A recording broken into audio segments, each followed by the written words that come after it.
प्राचीन भारत में जब द्वापर युग का प्रारंभ हुआ, तब वृंदावन में भगवान श्री कृष्ण के बाल्यकाल की घटनाएं बड़ी ही अद्भुत और चमत्कारी रही है।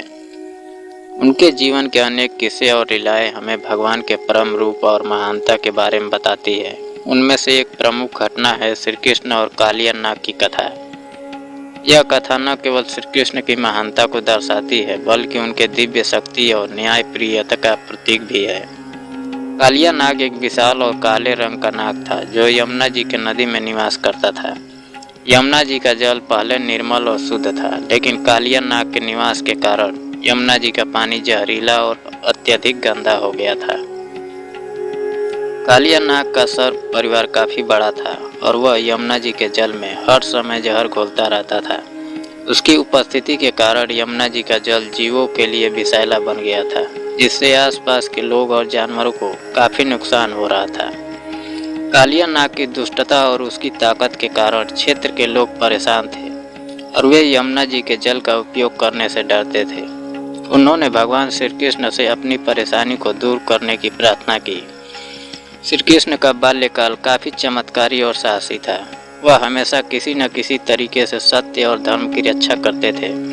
जब श्री कृष्ण ने यमुना जी के जल में कालिया नाग द्वारा फैलाए गए विष का असर देखा, तो उन्होंने निश्चय किया कि कालिया नाग का दमन करना होगा। एक दिन श्री कृष्ण ने अपने मित्रों से कहा कि वह कालिया नाग से मिलकर उसे उसके किए की सजा देंगे। श्री कृष्ण और उनके साथी नदी किनारे पहुंचे और कृष्ण ने अपना बल दिखाने का संकल्प लिया। उन्होंने यमुना जी के जल में कूदकर पूरी शक्ति से कालिया नाग को चुनौती दी। कालिया नाग ने श्री कृष्ण को देखकर अपने विशाल फन को फैलाया और उन पर हमला करने की योजना बनाई। श्री कृष्ण ने कालिया नाग के हर हमले को चतुराई से टाला और उसके साथ अद्भुत युद्ध किया। कालिया नाग ने अपनी सारी शक्ति से श्री कृष्ण पर हमला किया, लेकिन श्री कृष्ण अपनी दिव्य शक्ति से उसे पराजित करने में सक्षम थे। कृष्ण ने कालिया नाग को अपने पैरों से दबाना शुरू किया।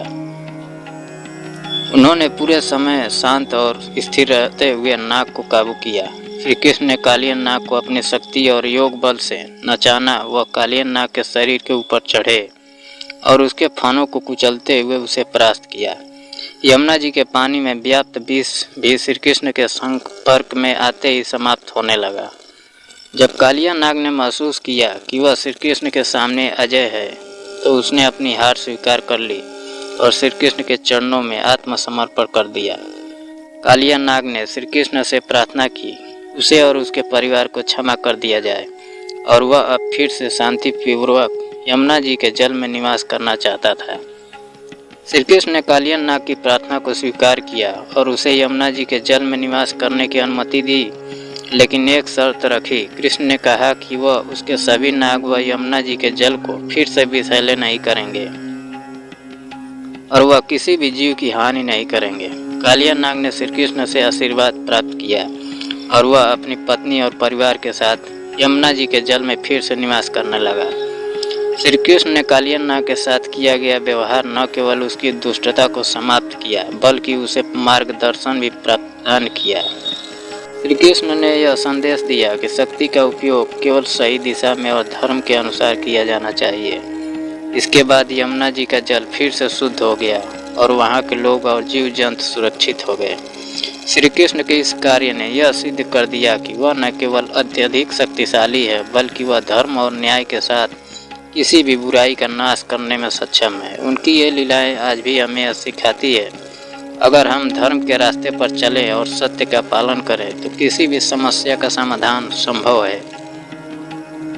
श्री कृष्ण और कालिया नाग की कथा केवल एक रोमांचक और चमत्कारी घटना नहीं है, बल्कि हमें यह जीवन के महत्वपूर्ण पाठ भी देती है। यह कथा हमें यह समझाती है कि किसी भी प्रकार की बुराई या अनाचार को सहन नहीं करना चाहिए और हमें सत्य और धर्म के मार्ग पर चलकर जीवन में संतुलन और शांति बनाए रखनी चाहिए।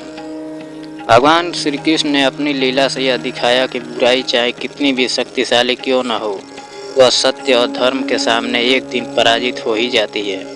उनकी यह लीलाएं आज भी हमें प्रेरणा देती है और जीवन को सही दिशा में जीने का मार्गदर्शन करती है।